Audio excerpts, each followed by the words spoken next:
Yeah. You're live. Okay, we're live. All right. Okay, so we'll open the meeting. Good evening, everybody. This is Frank McMillan Jr. I'm your Board of Health Chair. Opening up the March 27, right? Nope, March 26th meeting of the North Andover Board of Health. The meeting is now called to order. Let me just go through and have everybody just briefly identify yourself on the phone so I know who's on.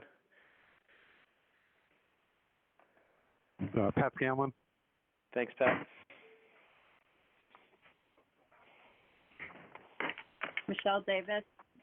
Thanks, Michelle. Joe McCarthy. Thanks, Joe. Of course, me, Frank McMillan. Brian, Caroline. are you on the call? Oh, so was that? That was Caroline Ibbotson. Thanks, Caroline. And we know that Brian is on the call. Is Tony on the call? Stephen's here? Yep. And is Tony on the call, or is she recording this for later? I am on the call. Okay, Tony's on the call. Anybody who we have not recognized yet? Daphne Leffler has not answered yet. Okay, so Daphne not on yet. Do we get a audible tone so that we know somebody's joining the call? Yes, it'll time. Okay, all right. So anyway, when the meeting is called to order, we will dispense with the Pledge of Allegiance, not because we're not patriotic, but none of us is facing a flag right now. Why don't we go ahead and, Brian, can you just give us an update since a week ago when we last met? Of course. All right, so last week when we met remotely, we've gone up to, in Massachusetts, 2,400 cases. We have 8 in North Andover. There's wow. over 68,000 in the USA alone and 500,000 worldwide. So it's definitely bouncing up and it's increasing. So basically for the last week we've been participating in local and state conference calls pretty much every other day, meeting with town officials virtually twice a week. Caroline and I are answering hotline calls and emails daily, like all day and all night. Steve and I published a PSA on tips for shopping safely, which actually came out really good. We put that out last Friday. Basically, this goes out to everything online, all the social media, and it was a great little thing we put together that gives people tips on how to shop safely. So before going out, check to see if your grocery store does online ordering or curbside pickup. Make a list of items before you go so you avoid excess purchases and keep you in the store for less amount of time. Keep trips to a minimum. And then stuff like keep in mind family and friends and neighbors who may be elderly or can't get to the store. Talking to them, maybe picking stuff up for them to keep them at home if they're at risk. And then inside the establishment, things like sanitize the handle of your shopping cart or carriage. Avoid touching foods if you're not going to purchase them, like fruit, produce, things like that. And keep your distance from other staff and shop through to keep the social distance of 6 feet. Obviously, cover your coughs and sneezes. And if waiting in line, try to maintain 6 feet between you and the person in front of you. Avoid panic buying. Nobody has to go out and buy all the toilet paper. Save some for other people. Pay by credit or debit card when available. And then if you can, get your email receipt, your receipt emailed to you versus taking a paper copy. And then once you're home, sanitize your hands before or wash your hands before and after unpacking all the items. Wash fruits and vegetables really good once they're home. Wipe down the surfaces that your grocery bags are placed on. And as you're delivering items to family members and friends and neighbors, make sure to alert them that the items have been dropped off so it avoids any spoilage. So just a good basic rundown of everything you should do when going out shopping in this day and age. Great. And then last Friday afternoon, Melissa, town manager, and myself did a brief update on NACAM with Brian Frazier. And it's good to give a shout out to Brian because the studio is amazing and he did a great job. Teleprompter, it was came out really, really good. So thanks a lot, Brian. I appreciate that.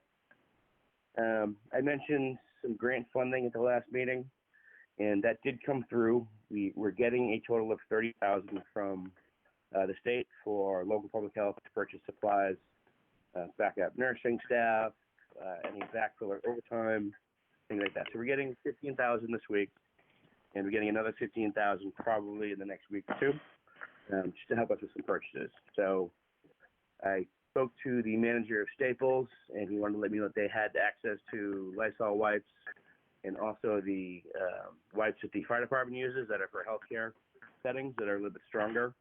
So I get to order 2 cases of wipes for the fire department. When those come in next week, I'll deliver those to them, and then a bunch of Clorox wipes to give out around town and to keep in town hall and maybe the senior center. Wheelabrator also delivered a huge bag of thermometers and a case of N100 masks for us to use. That was fantastic, so I appreciate them reaching out and doing that. And Daphne, through Tufts, donated a case of wet wipes and travel hand sanitizers that we distributed through the senior center, and it was absolutely amazing. So thank you, Daphne. We really appreciate that. And then Joe brought in a bag of N95 masks over to us. So we appreciate that very much, Joe. That was great. So we have gone into our storage room, and we did deliver some surgical masks to the fire department and long-term care facilities in town. I know they're going through their PPE extremely fast as well, so we had some excess that we decided to give out. Carolyn did a great job with that. As you know, schools are closed until May 4th now. I think that's a good thing in terms of slowing the spread.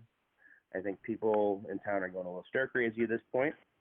The election has also been postponed, so after your vote at the last meeting, I drafted a memo to the town manager and board of selectmen and gave that to them this past Monday, and I think that did help them decide to postpone the meeting with everything going on. I met with the building inspectors and Steve Foster and met with them about they're going to be doing inspections still.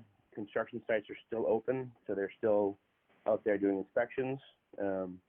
Steve Foster also has contractors coming in and doing work on town buildings. I met with him today regarding safety protocols for him and his contractors coming in and how to do that safely.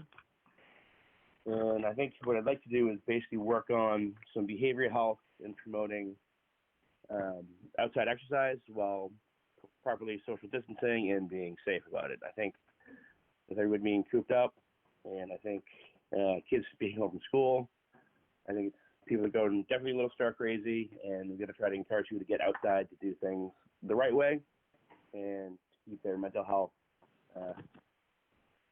situation under control.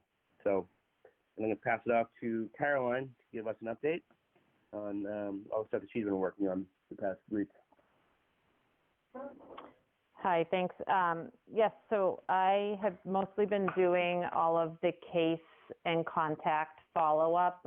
We did get a flyer out last week that had all of we talked about it at the last meeting, that had all the contact information and hotline information. Tony and I went to housing on Friday and did a door-to-door delivery of all those, so they had the information over the weekend. And it should have went out in the mail on Tuesday, I believe. So it either is coming today, tomorrow, I'm not sure, in the next day or so to every resident. So I have been tracking all of the cases that come to me. So whether it be they call in through the hotline or whether they had someone in their office that was being tested or they were having symptoms themselves. I have been following them, trying to get them the appropriate place for testing.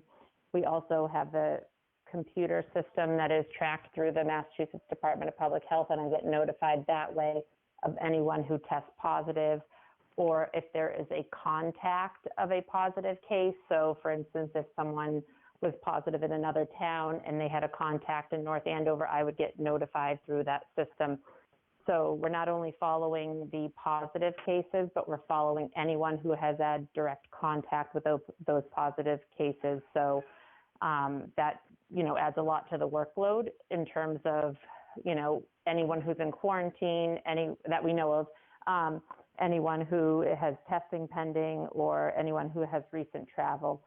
So because of all that work, we had 2 of the school nurses volunteer to help us out on that front. So they went through the required training through the state and just got up and running yesterday. So I've had a few conference calls with them, just trying to get them feeling comfortable on the system.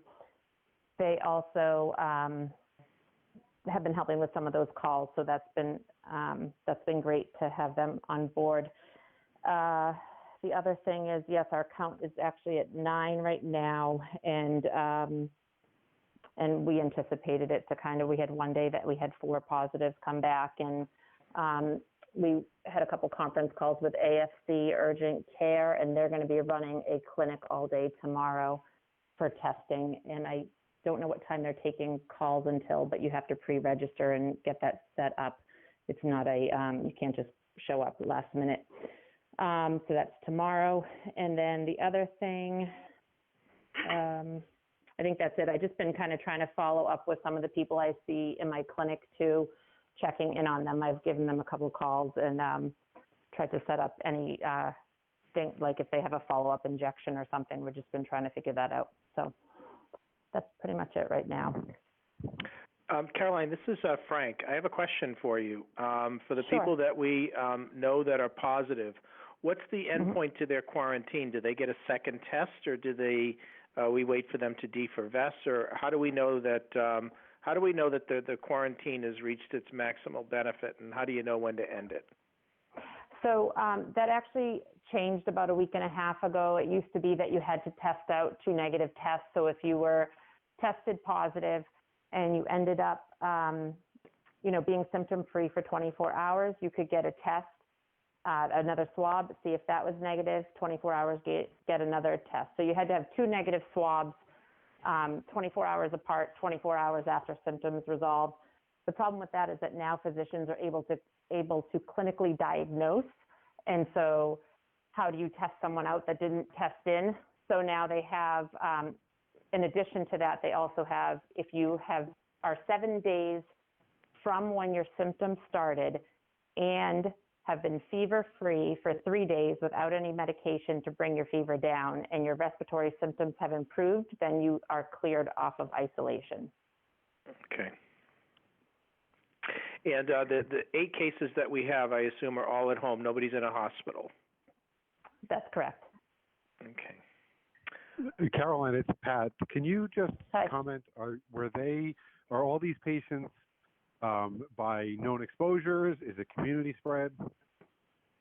So 2 of them are still under investigation, and then a couple of them were definitely from known exposures. A couple were from travel, and I think there were maybe 1 from, work-related exposure. So I can't say if 1 of them or 2 of them have been community spread, because we're still kind of investigating those 2, the ones that came in today.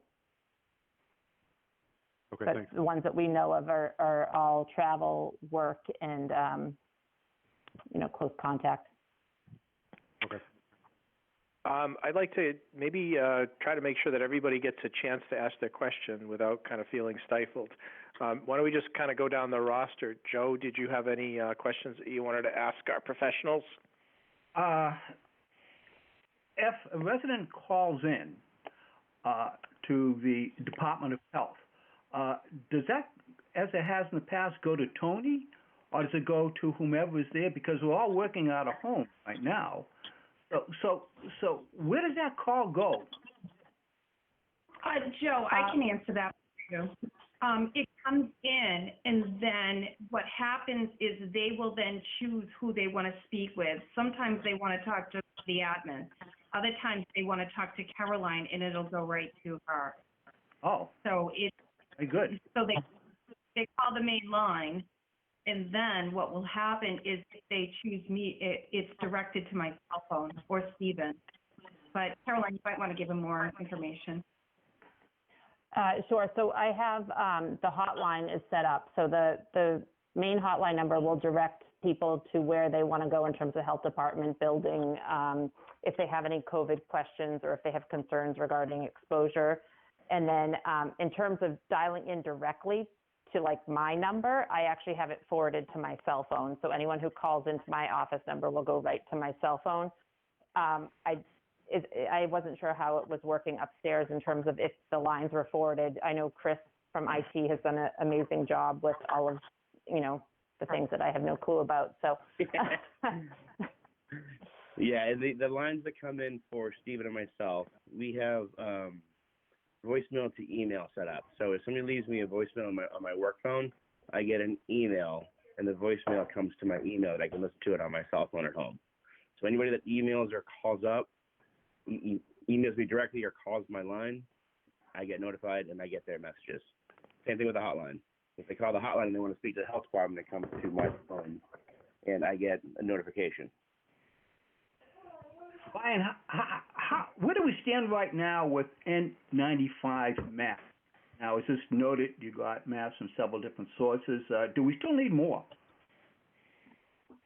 We don't use the N95s. We distribute them to the healthcare workers that actually need them, because we're not doing direct patient care, and that's what those are used for. We do have a cache of surgical masks that we had for years, dating back to the H1N1 pandemic, that we do give out and we do issue to other places as well to help protect them. So we don't have them on hand. We do distribute them to people that do need them. What is the difference between a surgical mask and an N95 mask? N95 is more of a respirator and a filter, so that it filters out particles from the air, and 95% of anything coming into your area is filtered out through the mask. Surgical masks don't have any filter properties, but they do protect a sick person from coughing. Put a surgical mask on a sick person, when they cough, it catches all those droplets, so it doesn't get into their room. But it doesn't filter out anything. Any of the smaller particles in the air, it doesn't filter them out. So it doesn't really protect you from breathing in particles. So as such, would you not say that a better mask is the N95 mask? Of course, yes. But they're a lot more expensive and a lot more rare. Well, Joe, are you asking because you have a supply that you're looking to offload? Because I know long-term care facilities. I gave you all my N95 masks, with the exception of one. And I tell you, these masks are very, very comfortable to wear. As a matter of fact, I wore my old mask, and I only used it a couple times in the past. I wore it yesterday. I was just working in the attic, putting more of fiberglass insulation down, and they're great. They really are great. They're very comfortable. You get a very good seal. However, if you have a beard or a mustache, then you may not get that good seal with it. But these N95 masks are great.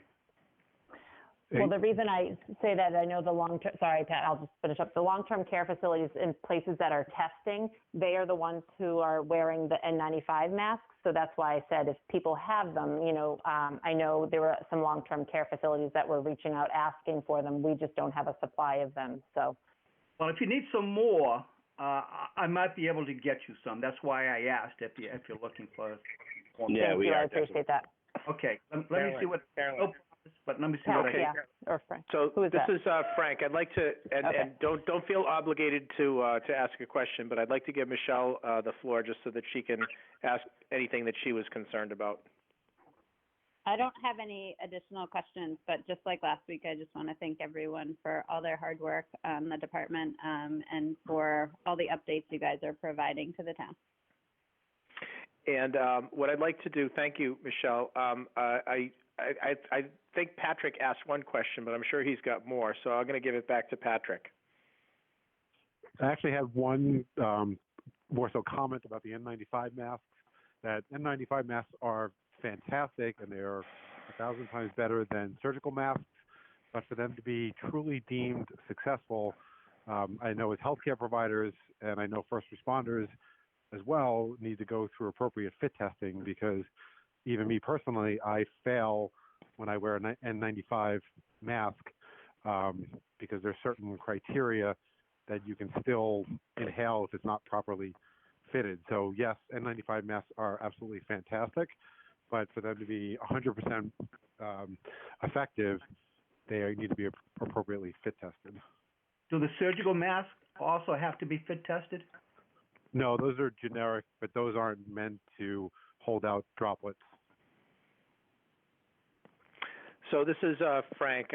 I'd like to point out that the hierarchy of protection, which is published at the CDC, and there's also something very similar published at OSHA, which is the agency that governs work rules and exposure.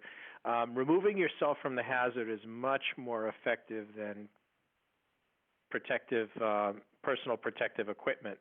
So I think that the message that should get out is that the social distancing, the frequent washing of hands, you go to the grocery store, you wipe down the cart. Well, when you bring stuff in the house and you put it away, you got to wash your hands again because you don't know who's been touching that box of cereal that you bought or that can of soup that you bought. So, you can either wipe that down and put it away or put it away, and when you take it out, before you start eating or touching your face, you need to wash your hands again. So there's a lot of things on that idea. So removing the hazard is actually more effective than the personal protection. So if you put the N95 on wrong, or if, let's say, you put it on right and then you take it off wrong, that front of that mask is considered contaminated depending on whether you've contacted somebody who might be exposed, and so you can actually inoculate yourself from the mask. So it's not the be-all, which actually leads to my next question. And I'm going to ask this to Brian because, Brian, you're our health director, and so you're talking with the people at the state. And it's a difficult question. I'm going to apologize in advance. But, so now we've all been restricting our activity for almost 2 weeks now. That maybe not quite 2 weeks, but it's getting close to 2 weeks. I think it'll be 2 weeks on Monday that a lot of these orders went out. How and when do we undo these restrictions? When is it okay when's it okay for us to start resuming our life and our economic activity and everything else? I would guess, and my thought process is, when you look at the two different curves of pandemics, and the Tale of Two Cities is what you can call it, when you have the leveling off, you know that you kind of reached a point where maybe you can start easing up some of the restrictions, but we haven't gotten to that point yet. We're at the very beginning of the curve, so it's going to start to go up. From my perspective, what I believe, the curve's going to go up. It's going to spread. You're going to have a lot more positives coming in every day, and have a lot more hospitalizations, a lot more people at home sick, and that's going to go on for a few weeks, I think. It might not start for another week or so, maybe 2 weeks. Maybe into mid-April is when you're going to start to see some of this peak activity. After that point, when the social distancing has worked and it slows the spread down and you see a leveling off, I think that might be the time when they can start unrestricting certain things. Maybe it's a slow process of taking things off the restricted list, so it doesn't cause a huge spike where the healthcare system would then be overwhelmed. So I'm kind of waiting to see as well. That's my somewhat educated guess, but that's definitely above my pay grade. Well, that's okay. So I'm going to put the question to Dr. Scanlon. And Patrick, what I'm going to ask you is I think we're all so new to this that the state of our knowledge is evolving with experience. But it's my understanding that, just because you're young doesn't mean that you're going to have an easy time with this disease. I mean, some people, there might be some evidence that younger patients might actually have more of a cytokine storm and tissue damage from just the inflammation and the fact that their immune systems are very active. And can you give us some idea about, what we can do to predict who's going to have severe disease and who's going to have mild disease? So there's definitely more and more data coming out. China all the data in China was saying that it's much more of a disease that is affecting the elderly and with coexisting conditions such as chronic diseases such as diabetes, COPD, which is chronic obstructive pulmonary disease, congestive heart failure, probably the big ones, and the elderly population. That's still the number one on the list of people that could be most affected.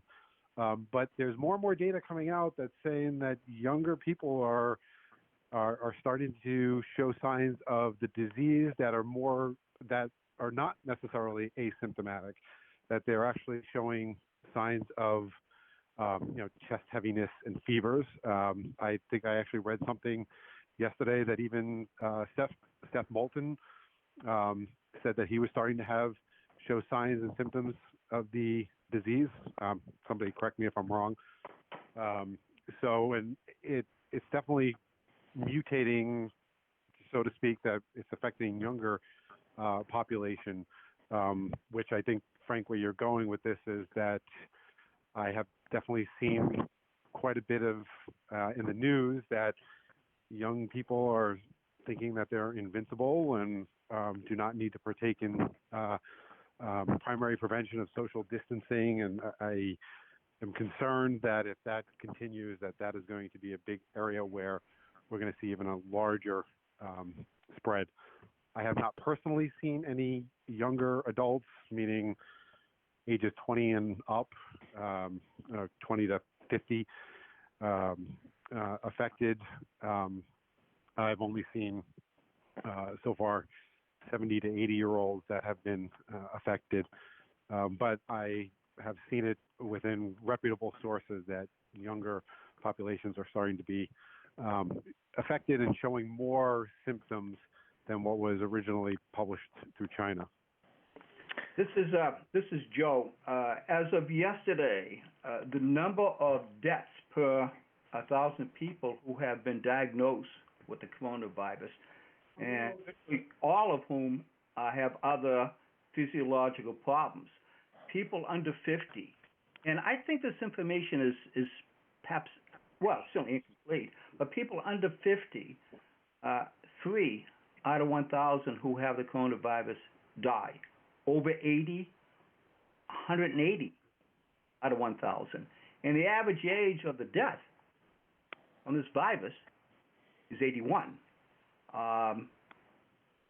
If you take a look at the world deaths due to this and somewhat similar ailments, the coronavirus, as Brian said, is 500,000 plus cases, 115,000 recoveries, and 21,000 deaths.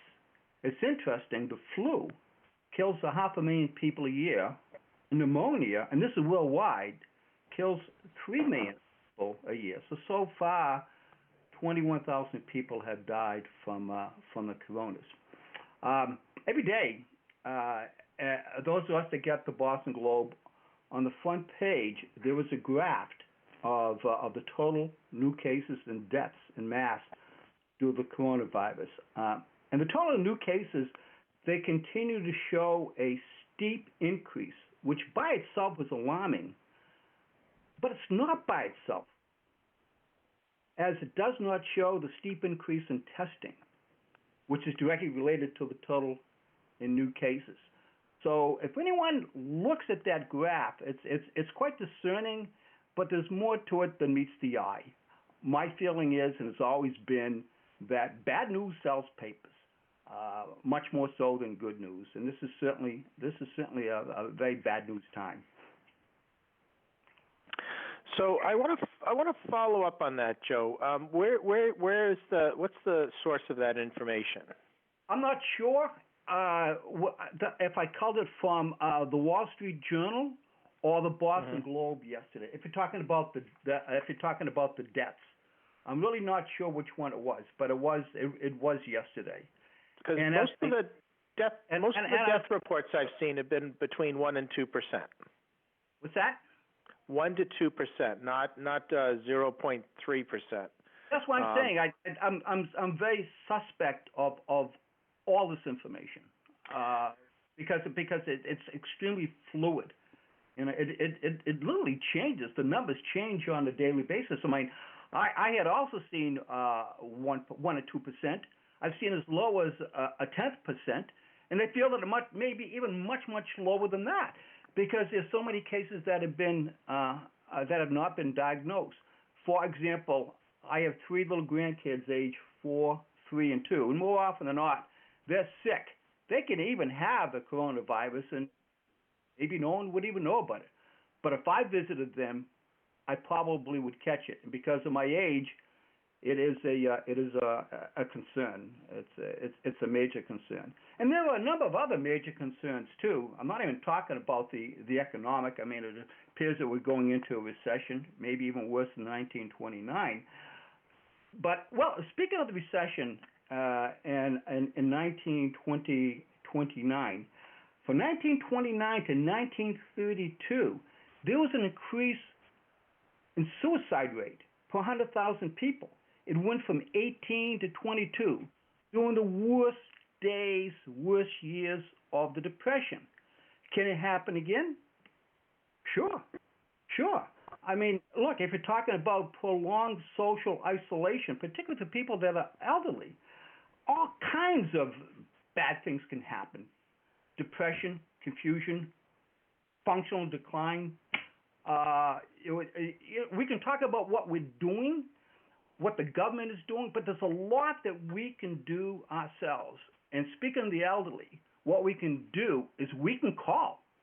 We can stay in touch. Because I tell you, saying it as it is, a lot of them are not going to make it. And I'm not even talking about dying of the virus. They're not going to make it. We're going to see a ratchet in suicide rates. We're going to see a ratchet in all kinds of problems. And the longer we have this shutdown, and I'm not even talking about whether it's really warranted to the extent it is, spending $1.8 trillion, but the longer it goes on, the more problems we're going to have. The young people, I can see social unrest with the young people. I can see China becoming the dominant superpower, perhaps as early as later this year. If you take a look at the stock market, it has had very little impact on China. And they're gearing up right now to full production again, as we're gearing down. So it's a mess. I guess, Joe, the question is China, what did they do that ended the epidemic? We don't know if it has ended there. We do know that they lie. Exactly. We know that they lie, and we know that they're not straightforward. In fact, that ophthalmologist who was 41 years old, who did die of the disease, who tried to warn everybody about it, and who probably deserves some kind of posthumous commendation and thanks for raising the alarm. I mean, they tried to stifle him. They threatened him with arrest and everything else. So I don't know that the information that you're getting, I think that some of the information that you're getting from China might be reliable, like, what works medicationally and things like that. But, so they shut down their country for how many months, and all of a sudden it doesn't exist there anymore? I'm not sure I believe that. I couldn't agree with you more, Frank. But nevertheless, we can learn a lot. Americans can learn a lot from what other countries have done to address this virus, particularly from the South Koreans, from South Korea, Taiwan, and Singapore. All these countries, including China, they have extensive testing, isolation, personal tracking, and contact tracing. For example, in Taiwan, if one doesn't adhere to social isolation, that is, if he or she has the virus, they're subject to a $30,000 fine. In Singapore, and they still go to school in Singapore, pictures are taken in every classroom where the students sit, so that if a student becomes sick, the authorities know the closest other students to be first contacted. Right. China is a big question mark. Singapore is not. Taiwan is not. South Korea is not. And all of these countries appear to have it under a measure of control, unlike the United States at this time. Right.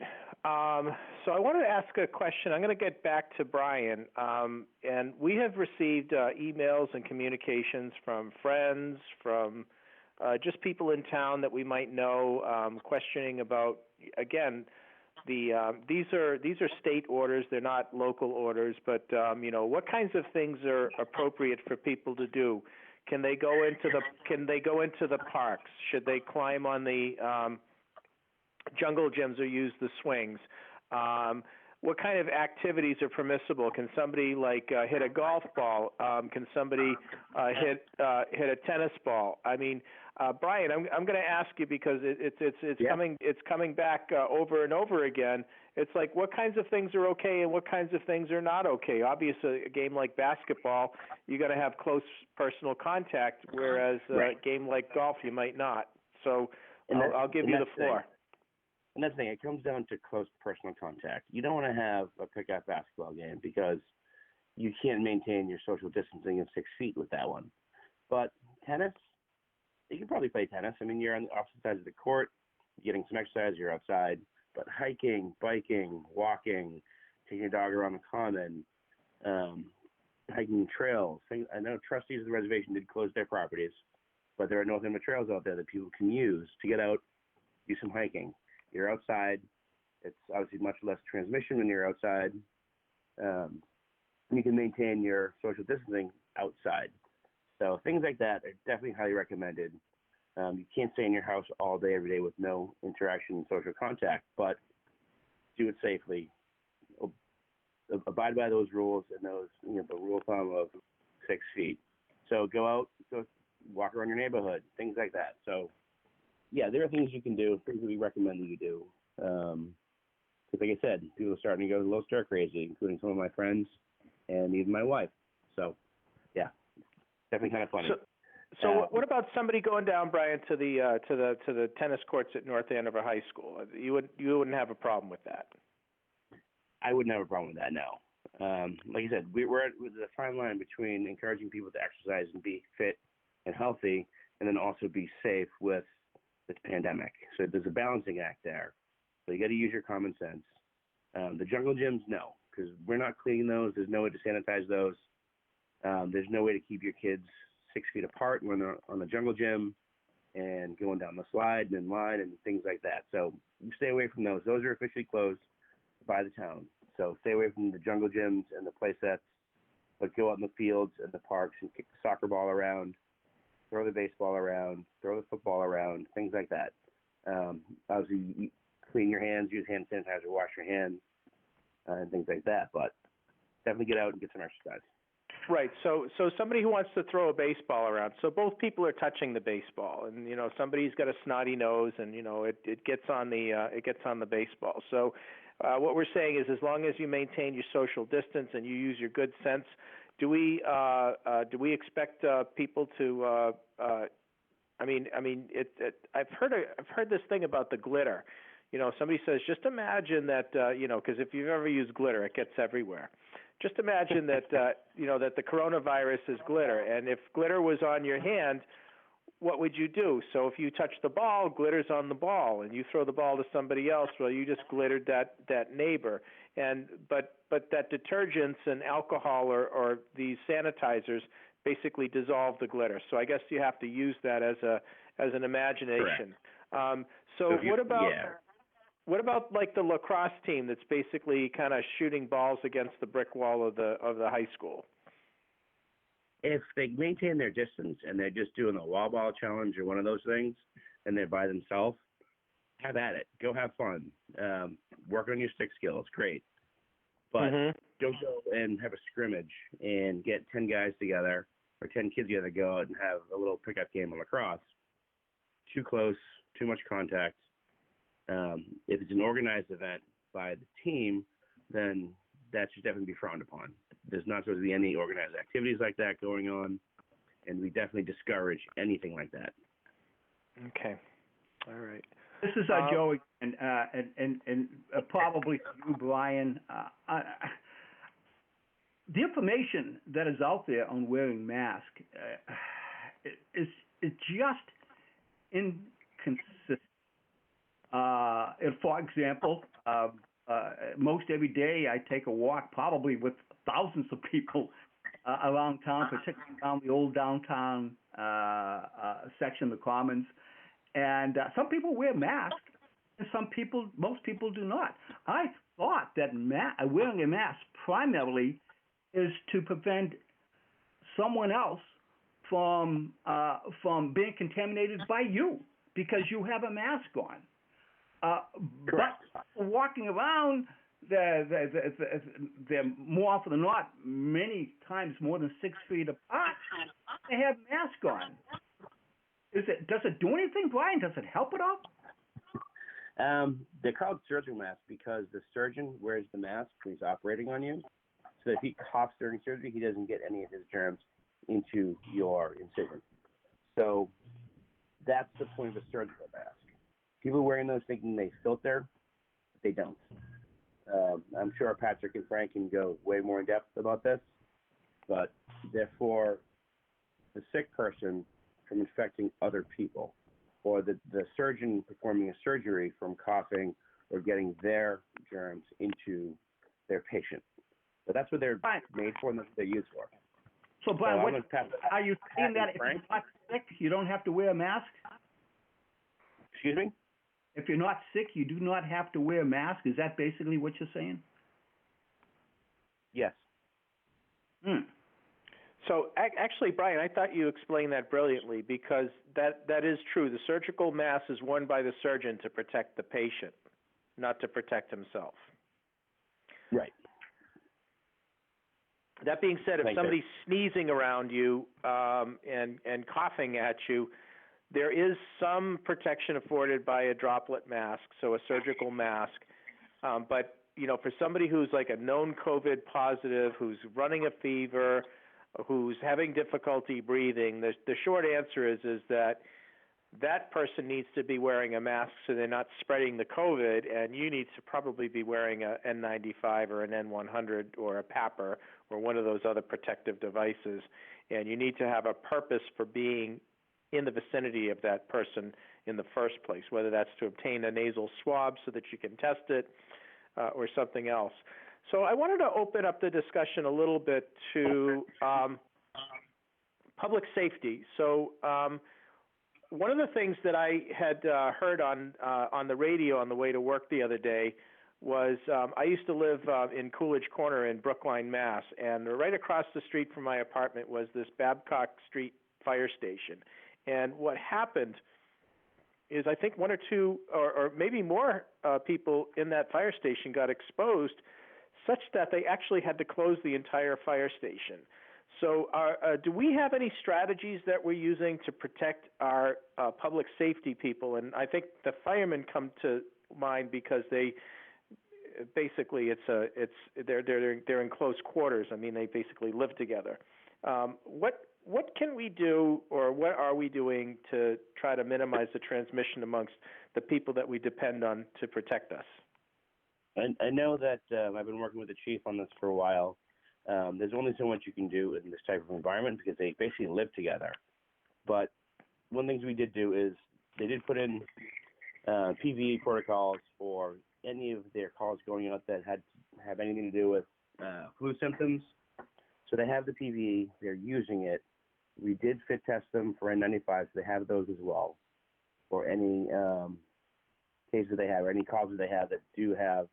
And dispatch also has a questionnaire sheet that they're using to screen these medical calls to find out what the situation is before the guys go in. I know one of the things they did internally was limiting the overtime. So usually when there's an overtime shift, the guys can bounce back and forth between stations. That's been eliminated, and you can only do overtime in your own station, so there's no crossover between station 1 and 2. So they're trying to do things internally and processes they put in place to protect these guys. They've also got, if there's an exposure, if there's something that happens, they don't want the guys going back to their families as well. So they will get them a hotel room and put them up to keep them from going home until there's known information, such as a positive or negative test, things like that. So they're working on it internally, and we've kind of been battling this. It's a tough situation to figure out because of their living situation in their close quarters, and obviously the job and responses that they do. So, Brian, has there been any discussion about perhaps cohorting? You have a department, and I don't know how many people are in the department, but let's just use for the number 50. so that maybe that the same 10 people are always working together, and those 10 people don't work with other people. I mean, just for the duration of this, so that what you're doing is you're creating 4 or 5 teams, and that you're basically, if you lose one team, you're going to lose a team, and not all of them are going to get deathly ill, but they're all potentially going to be somebody who could spread the disease. Has there been discussion or consideration, or maybe we should make that recommendation that they should cohort and let the chief and the leadership figure out how to do that? But that might be a strategy. It is. I think they've actually talked about that. I don't know the end discussion yet, but I know that even when they're there in the firehouse, there is some separation between the different groups. I don't know the ultimate and the end game with that, but I know it was definitely discussed, and we did talk about it to figure out what they could do to be better about it. I can check in with the chief tomorrow and kind of figure that out. I don't know if Michelle has any information on that too. Frank, that's an interesting comment that you made about having 4 or 5 different groups, teams. The problem is, it certainly they all work in one area, primarily, which is the firehouse, and this virus remains on hard surfaces for up to 3 days. So, well, those surfaces can be cleaned, Joe. I mean, you can, not all. Yeah, but not all surfaces are clean. You can miss a few. Absolutely. There's no perfect strategy, but you can clean, you can hand wash, you can those sorts of things, and there's other things that you can do. You can screen people, at the beginning of the shift. You can take temperatures. You can screen people, like if their shifts are 12 hours or 24 hours, you might want to screen them during the shift as well, because sometimes people can develop symptoms during it. Just putting it out there. I will say it's important for people to know the fire stations are closed to the public. So when people are trying to find things to do when they're stir crazy, it's not a good time to go bring your kids to see fire trucks. Good point, Joe. Yeah. They are closed to the public. I do know that even the police station has taken proactive steps with doing virtual roll call versus all the guys being in the same room. So everybody has been looking at their processes and how to adjust them to maintain maximum, protection of their workers. Who hasn't said anything? Who wants to have a free chance at speaking in public? Don't all jump forward.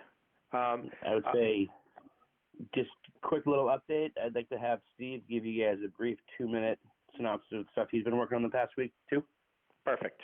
So if Steve can jump in, that'd be great. Yep. Hey, guys.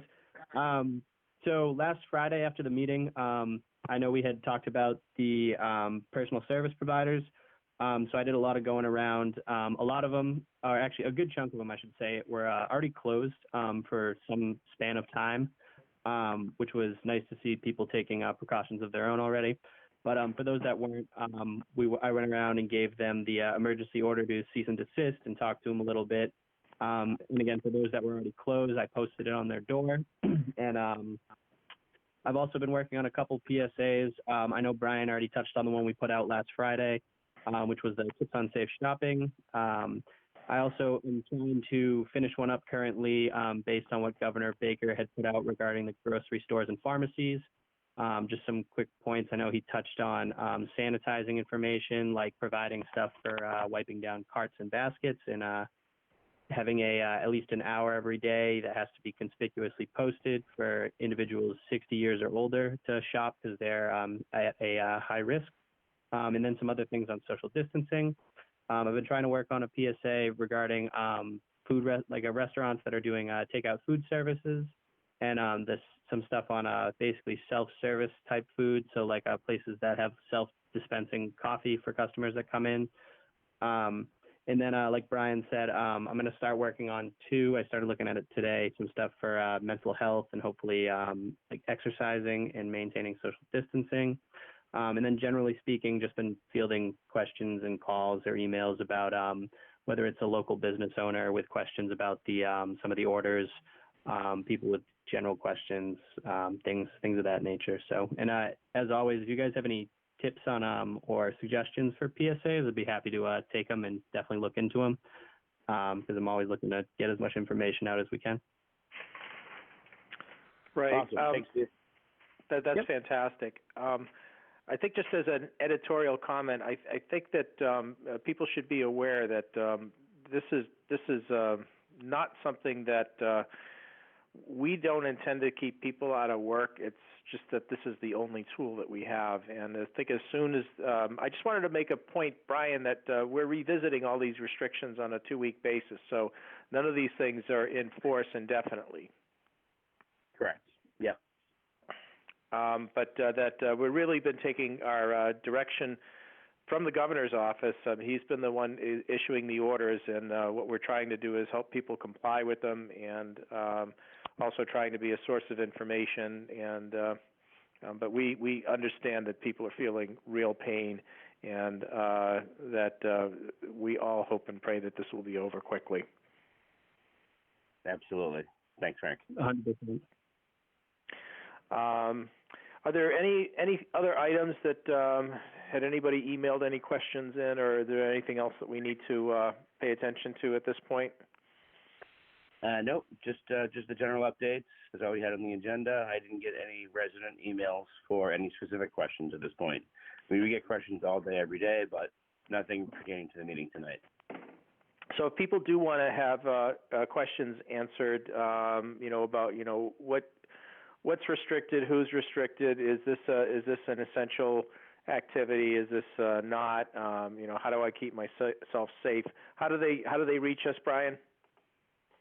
They can call the hotline, and that gets directed to there's a number prompt menu. So you can choose which department you want to talk to. So if there's any questions, call the hotline number that's out there, or just call the health department. It comes to our voicemail, and we can answer any questions that people have. Can you just read the hotline or the department number, just so that anybody who's listening, if they are, that they maybe they might not have a computer, but they might have a phone. I have the hotline number here. Oh. Okay. Go ahead, Carolyn. I have the hotline number. It's 978-208-6070. And the website is northandoverma.gov/COVID-19. And that has all the services, and it also has a case count of what our town has and stuff like that. So sorry to interrupt. Yeah. No, that's okay. perfect. And that number is going to be in the flyer that was mailed out to every resident. That should be getting it the next day or so. And then the department number is 978-688-9540. And that comes to all of us. All right. So before we close the meeting, any of the other members have any comments they'd like to make? Hearing none, I will entertain a motion to adjourn the meeting. I make a motion to adjourn the meeting. All right. Motion by Joe McCarthy, seconded by Patrick Scanlon. All in favor of adjourning the meeting, say aye. Aye. Any opposed, say no. It's a unanimous vote. The meeting is now adjourned. Thank you, everybody, for being on the call. Thank Have a you. good day. Thank you, guys. Bye, Good night, everyone. thank you. Bye, everybody.